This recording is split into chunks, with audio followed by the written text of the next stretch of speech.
Saúde pede socorro é o tema de hoje no podcast Mais Futuro.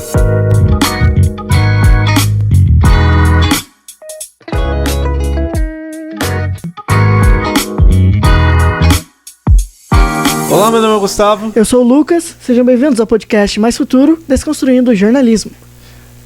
Mas antes de a gente começar com o nosso tema de hoje, não se esqueça de se inscrever no nosso canal, deixar seu like, deixar também seu comentário aqui embaixo e seguir a gente nas nossas redes sociais. Ativa o sininho também da notificação, porque sempre tem vídeo novo aqui todo domingo, um novo tema, um novo debate, né, Gustavo?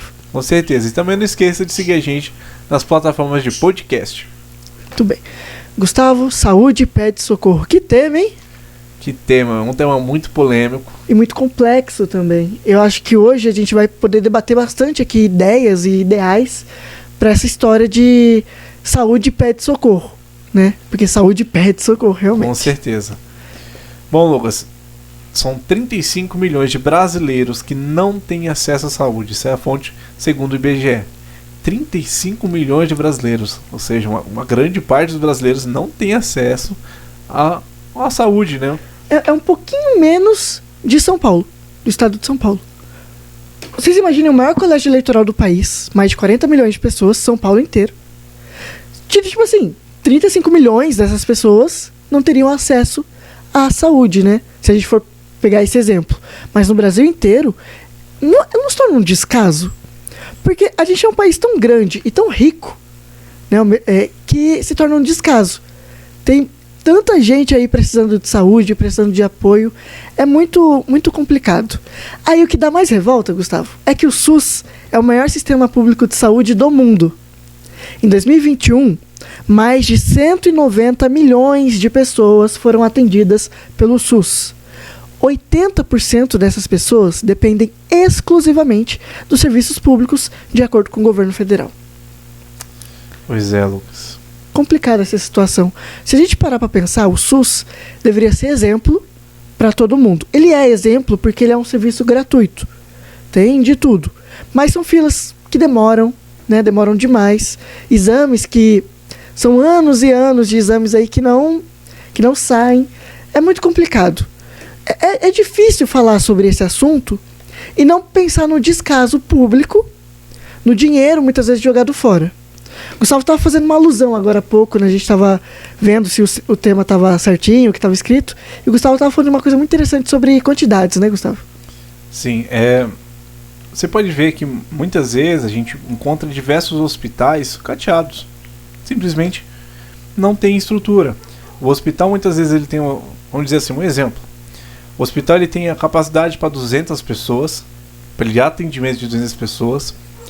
Tem 5 médicos para atender essas 5 pessoas, mas na verdade o hospital só consegue atender 40 porque o suplemento hospitalar é o que dá. É o que dá para atender 40 pessoas. E a capacidade para 200 pessoas, na verdade, tem mais gente lá, né? Tem 300, 400. Tem o dobro da capacidade de pessoas dentro do hospital, menos médicos e menos produtos farmacêuticos, enfim, insumos realmente, EPIs, principalmente para poder suprir a necessidade. Conseguir atender a todos. E aí a gente vê vários casos de hospitais mega lotados, pouquíssimos médicos para atender todo mundo, e muitos desses profissionais têm que se virar para conseguir atender a todos. Aí a gente vê aqueles médicos de 30, 40 horas seguidos trabalhando, que quando vão descansar uma horinha, às vezes é criticado, porque está dormindo. Gente, ele está ali há 30, 40 horas, a gente tem que pensar no lado do médico também.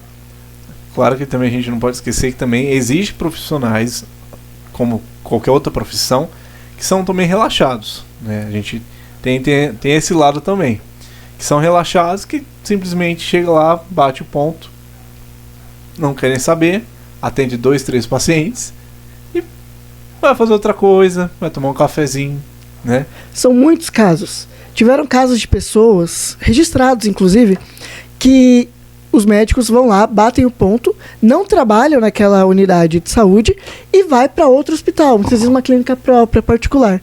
Ele acaba recebendo o salário dele, dinheiro público, né? E recebe também o particular, pelo tempo que ele deveria estar no serviço público. É muito complicada essa situação. A fiscalização, os conselhos, né, de medicina são muito rígidos quando pegam um caso desse, Sim. mas ainda acho que tem pouca fiscalização, porque tem muita gente para ser atendida e tem... É muita coisa, né? Um efeito dominó. A gente estava comentando isso no outro podcast, é um efeito dominó realmente muito complicado. Um vai levando ao outro. Aí tá bom, o hospital não tem estrutura, mas aí também o médico falta, tem a superlotação, o número de pacientes estouram, a capacidade, não tem insumos, e aí vai tendo aquele efeito cascata. Uma coisa vai levando a outra. E aí a gente acaba tendo o problema do sistema público ficar mega lotado e não funcionar direito. Por isso que a saúde pede socorro. O salário do médico, por exemplo, está na UTI, né? No Brasil. O cara não é valorizado. Para ser médico no Brasil é complicado. Porque, primeiro, você tem que passar por uma prova dificílima.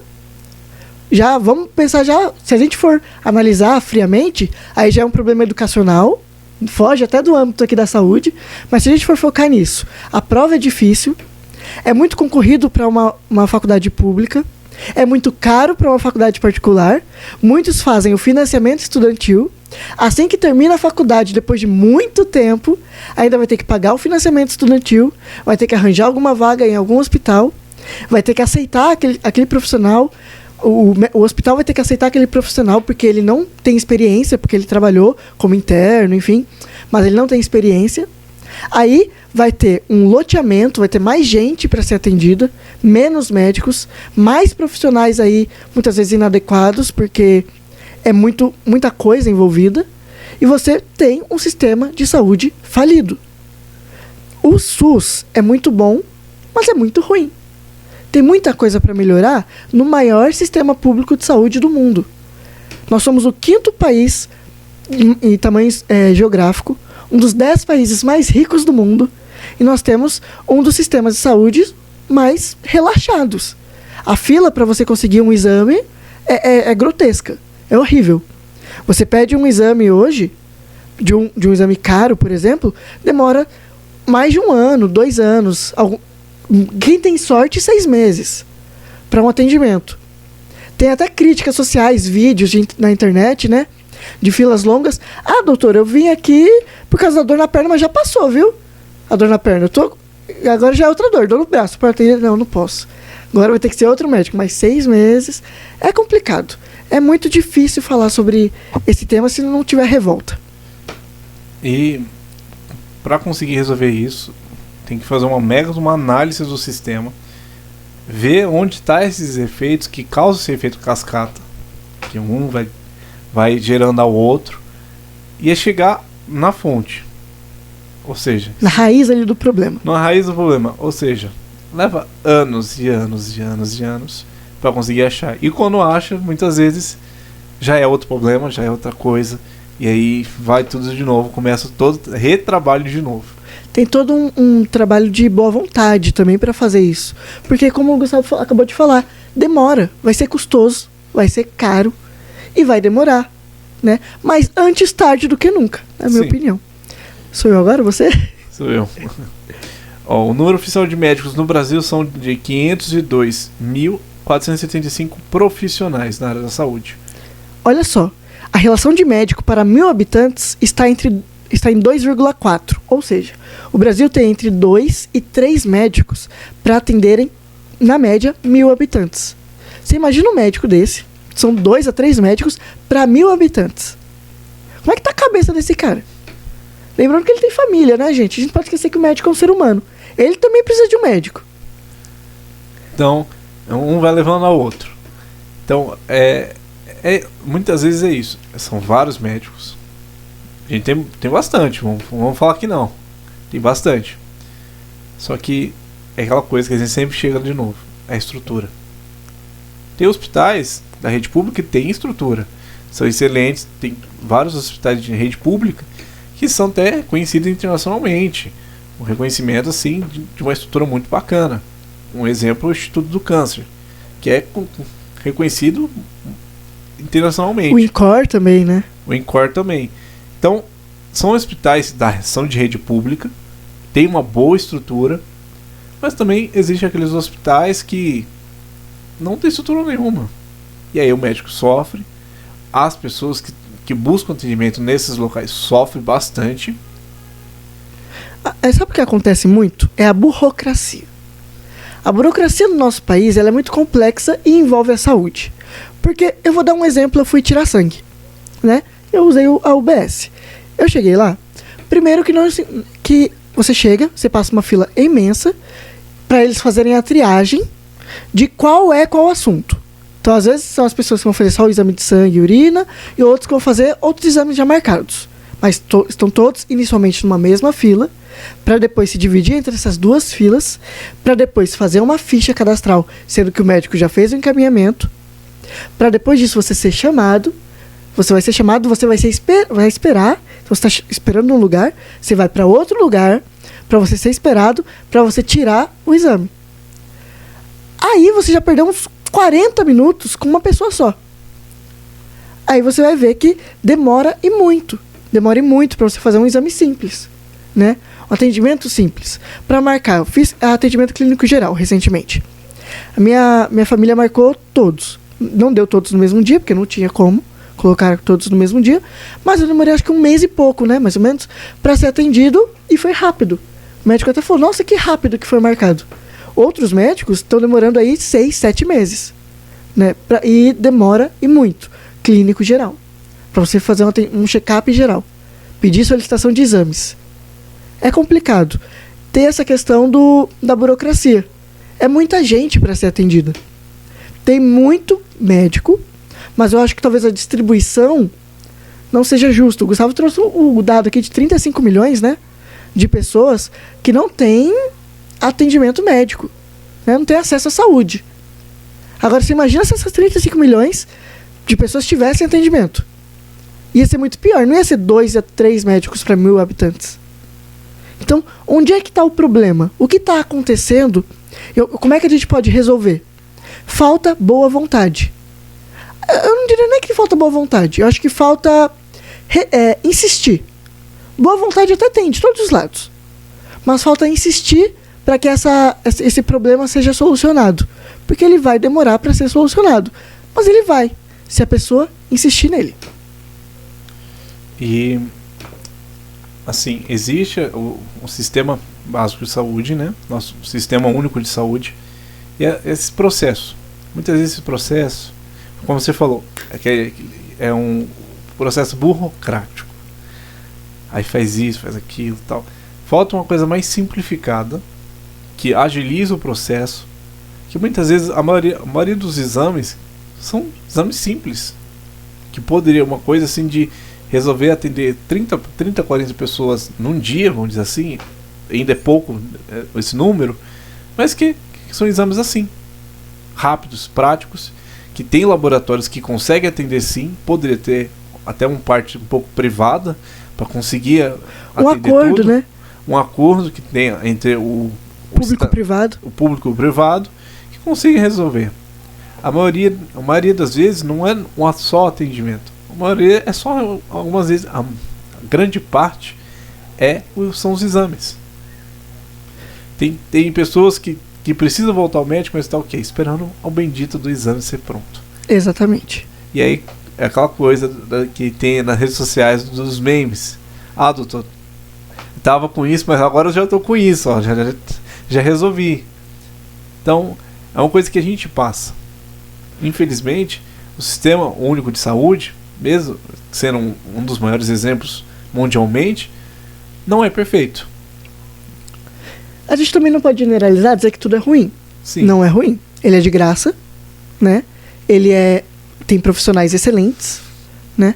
Ele é estruturalmente grande, né? Tem muitas UBS espalhadas por aí, não só UBS, né? Em todo geral, tem UPA, UBS, tem vários estilos de ambulatórios e unidades de saúde que facilitam. Sim. Né?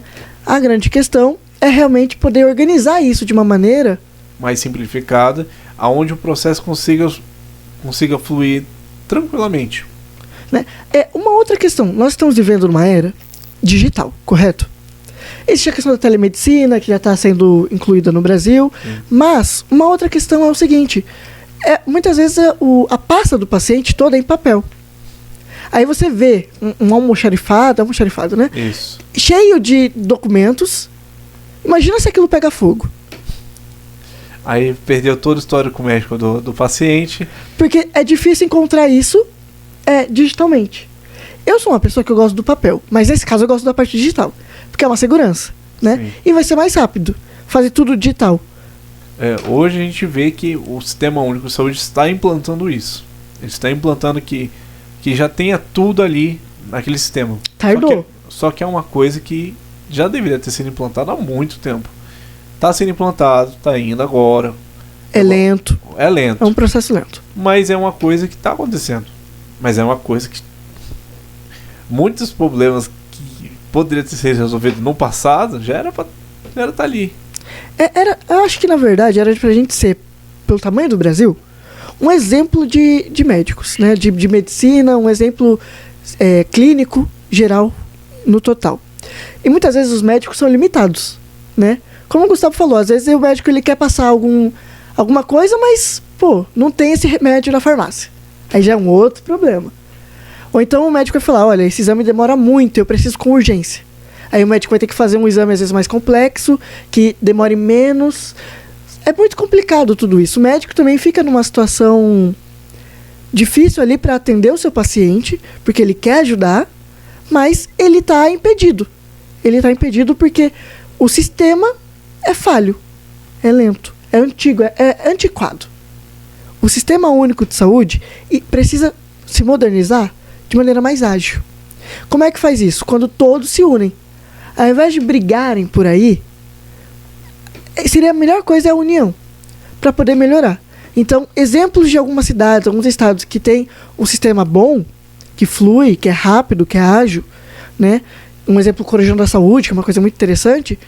Por que não implanta isso em todo o Brasil? Mas aí você pensa numa briga política por conta disso. Quem foi que criou? Foi político tal. Outro político não vai querer. O lado tal vai ficar contra isso. Vamos tentar outra maneira, às vezes bem parecido, para poder levar o crédito. É complicado, né? Eu gosto de brincar que seria melhor esperar 4 anos para brigar por política e nesses 4 anos focar e resolver alguns problemas. Olha esse dado, Gustavo. 26,7% dos entrevistados pela gente, aqui pelo Portal Futuro Livre, querem que o próximo presidente da República foque em saúde. Não é a prioridade. A prioridade seria a educação, 40%.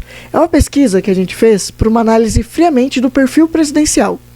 Então, o perfil presidencial, nós demos algumas opções ali, né, de qual seria o foco do próximo presidente. E mesmo a gente estando nesse momento de fim de pandemia, tudo isso, a saúde não é o foco principal.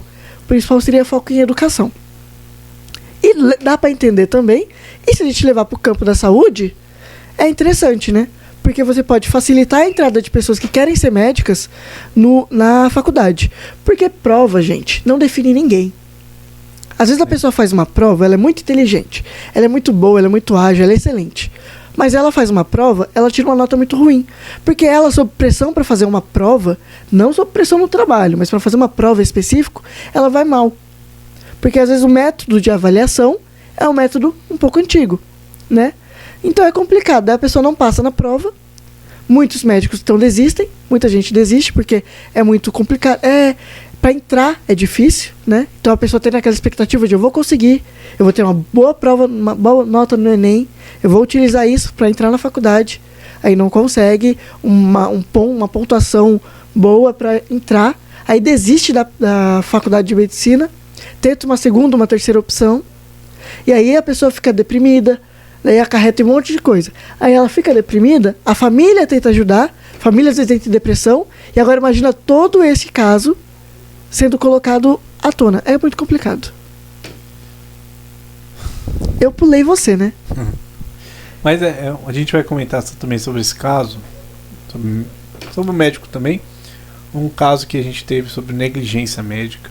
Esse caso é difícil, hein? Um adolescente chamado Kevin Belo Tomé da Silva, 16 anos, morreu no fim de abril desse ano, após esperar 4 horas por um atendimento em Vila Velha, no Espírito Santo. Ele ficou na ambulância na porta do hospital e sofreu parada cardíaca. Mais de uma, inclusive. E aí, por causa desse resultado, o hospital afastou as médicas. O caso foi considerado negligência médica.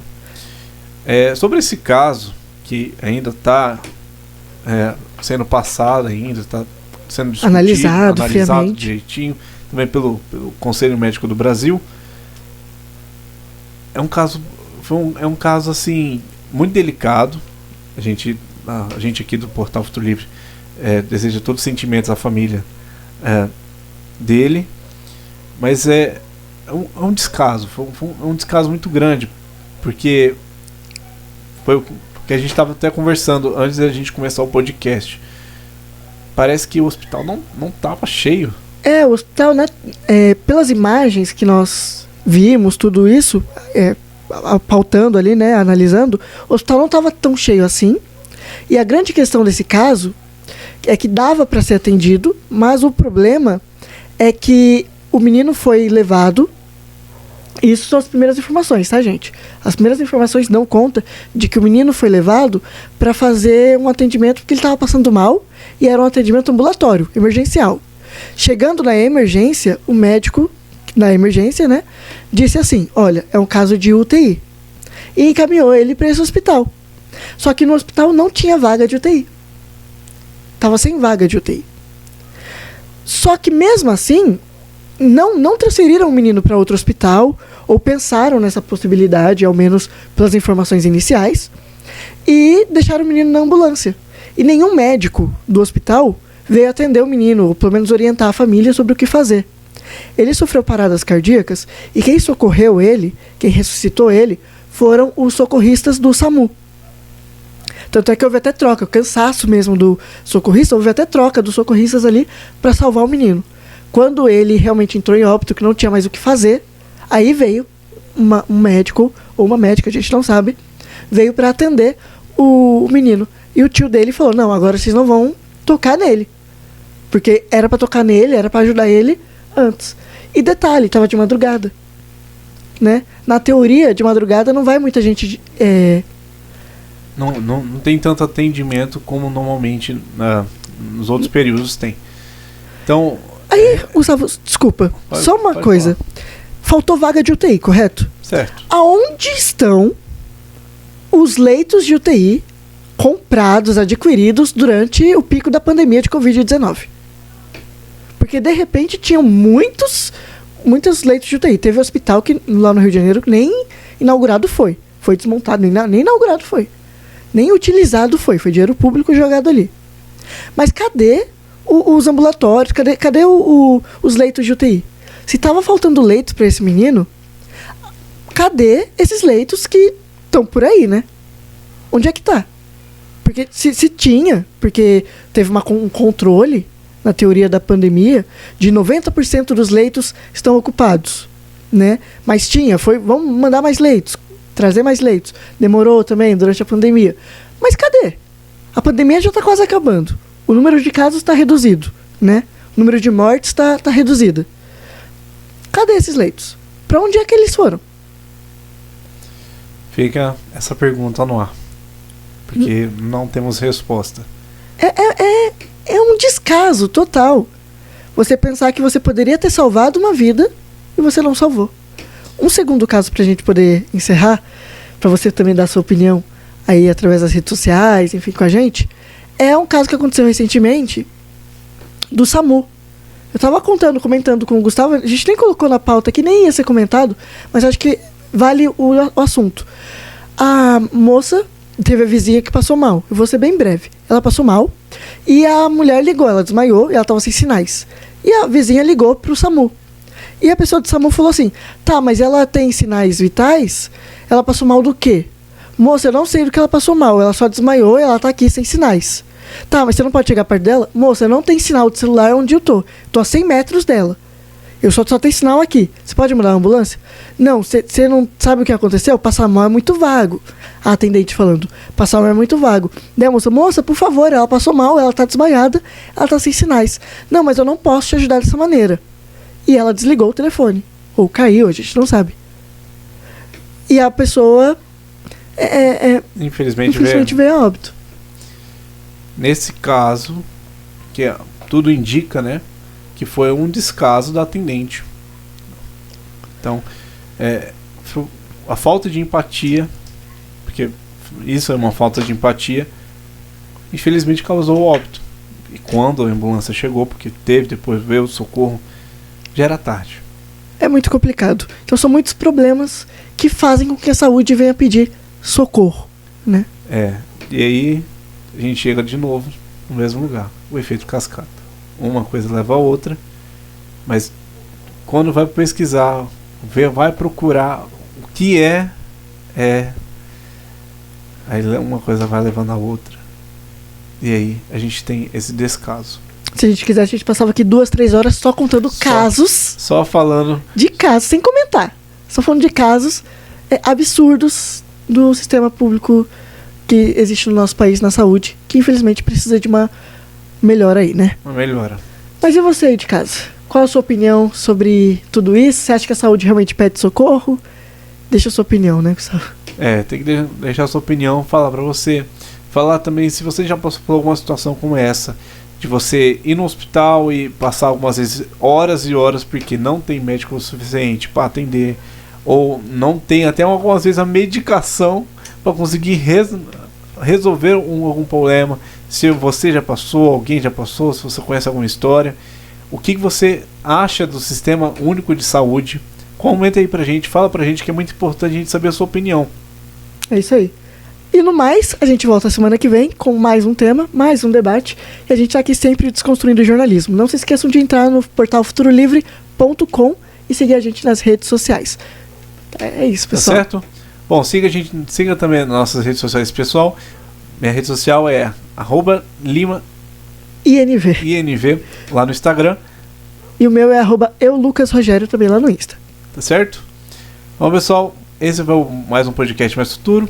Até o próximo tema e até mais. Tchau.